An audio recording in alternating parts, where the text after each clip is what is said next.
«Время любить» – именно так назывался конкурс, который состоялся в минувшие выходные в Камрате. Организаторы шоу-конкурса «Love Time», молодые люди, активисты постарались сделать концертную программу интересной и развлекательной. И заодно поздравить всех женщин с наступающим 8 марта. В Гагаузии очень много пар, очень много ребят, которые хотят себя проявить, но, к сожалению, не могут никак. Вот наша молодежная организация решила одним махом, то есть поздравить сразу наших женщин, девушек и девочек с наступающим праздником 8 марта и устроить им шоу-концерт, где будет определена самая лучшая пара Гагаузии. На протяжении 3 часов, сколько длился конкурс, в зале царила романтическая атмосфера. 4 молодые пары соревновались за звание «Лучшая пара города». Сейчас я не могу представить, как жил, не зная я тебя, как фея, чтобы сердцем править.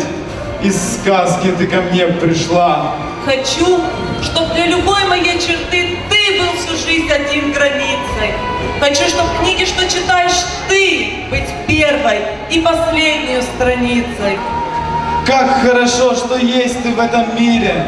Мне не страшны ни бури, ни снега.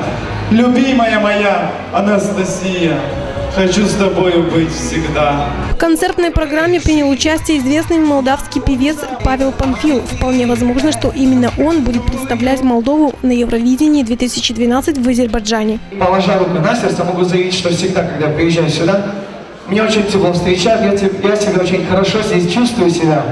Но сегодняшний день, сегодняшнее мероприятие, не исключение, потому что все окружение любви, которое передалось в зал, и которое хочу вас убедить, находится в 100-кратной, наверное, пропорции за кулисами, оно заразило и меня, друзья.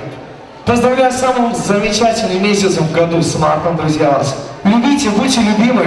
Каждая пара представила видеоверсию своей любовной истории, пародию на семейную жизнь, призналась в любви и продемонстрировала способности в танцах. Сложнее всего пришлось жюри, когда пришло время определять лучшую пару. Им стала пара под номером 1 Артем и Диана. Разумеется, мы не ожидали, но эмоции переполняют. Мы постеснялись их выражать на сцене. На самом деле очень большой адреналин, это как прыжок с парашюта. На самом деле весь конкурс прошел очень легко, я не переживал до того момента, пока не вышел на награждение. Это действительно приятно.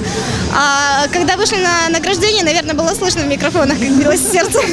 Второе место заняли пары из Молдавского теоретического лицея имени Михаила Минеску, Ливия Букур и Кристи Леон. Третье место – Олег Арнаут и Юлия Хор, ученики 5-го лицея имени Николая Третьякова. Обладатели первого места получили денежный приз в 3000 леев.